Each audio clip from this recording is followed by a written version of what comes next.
Hello, my name is Chris Kirperine, and today I'm going to give you a class on smokeless tobacco, the use of smokeless tobacco in the military, the consequences of smokeless tobacco, and how you can go about combating the use of smokeless tobacco, or to stop using smokeless tobacco.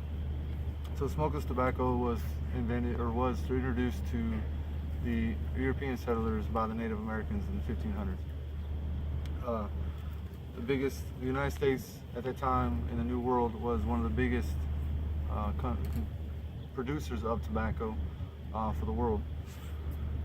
The Center of Disease Control and Prevention found that 3% of workers admit to using smokeless tobacco in 2010, either occasionally or regularly. So today our main points of discussion will be, first, the rise of smokeless tobacco in the U.S. military; secondly, the possible consequences of smokeless tobacco; and third, how the military is combating the use of smokeless tobacco. So my main sources were the Fox News article, an article from Oxford Academy, and an article from SPCH.org.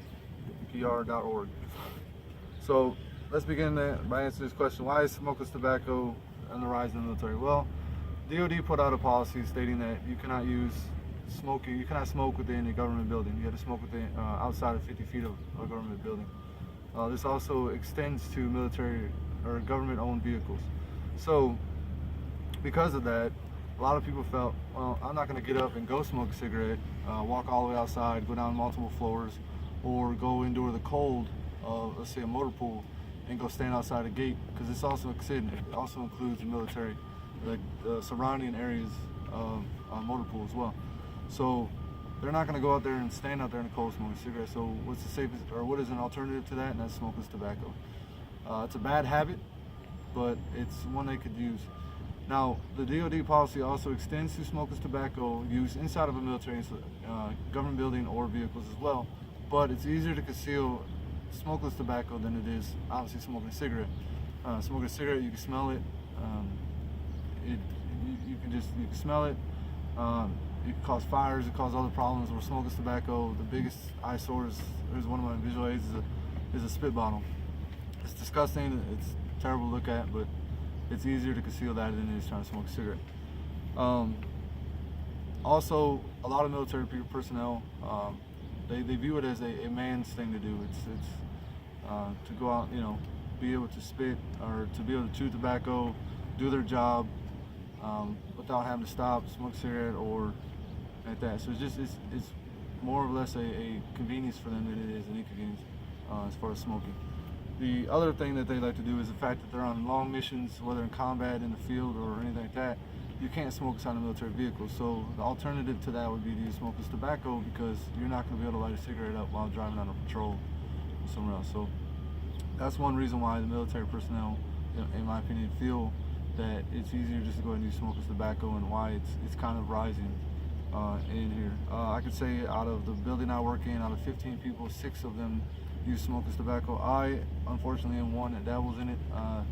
Started doing it when I was a drill sergeant, and it's kind of carried over. It's never really smoked. It's just something that I ended up doing while I was being a drill sergeant, because of the time that I had, I didn't have a lot of time to do anything else, so it was just easier to kind of get that kick there.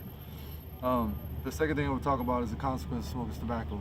Some of the consequences of smoking tobacco is gum disease, oral disease, pancreatic cancer, and different things like that. I've had relatives die from cancers caused by smoking.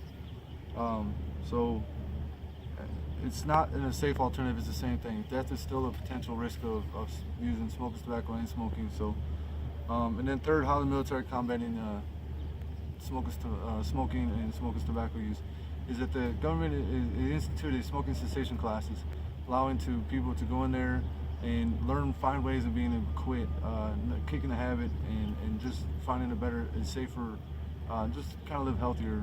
The other thing that you can do is that smokeless tobacco, some companies have come out with herbal snuffs, which is an alternative to tobacco. It's tobacco free, it's non-addictive, and it's more or less just pretty much healthy for you. So, and at the end of this, I wanted you to know that, the things I want to talk to you today was the talks about in the military, the risk associated with it, and learn that, in my conclusion, I would like to leave you with this. Although smokeless tobacco is perceived as a safe alternative to smoking, and that it's a real man, that real men chew tobacco, this is far from reality. The reality is that it's just as bad as smoking, and death is still a possibility. So this is not as safe as tobacco smoking. It even says it on here, this product may cause cancer, and it's written in words. For some reason, as Americans, as people, we don't read this, and we don't abide. We read it, but we don't abide by it. So all in all, we're kind of our own demise. So. Oh, and also here's a picture of what it looks like if you end up getting some kind of mouth cancer like that. It stains your teeth, it's bad, so don't do it. Thank you.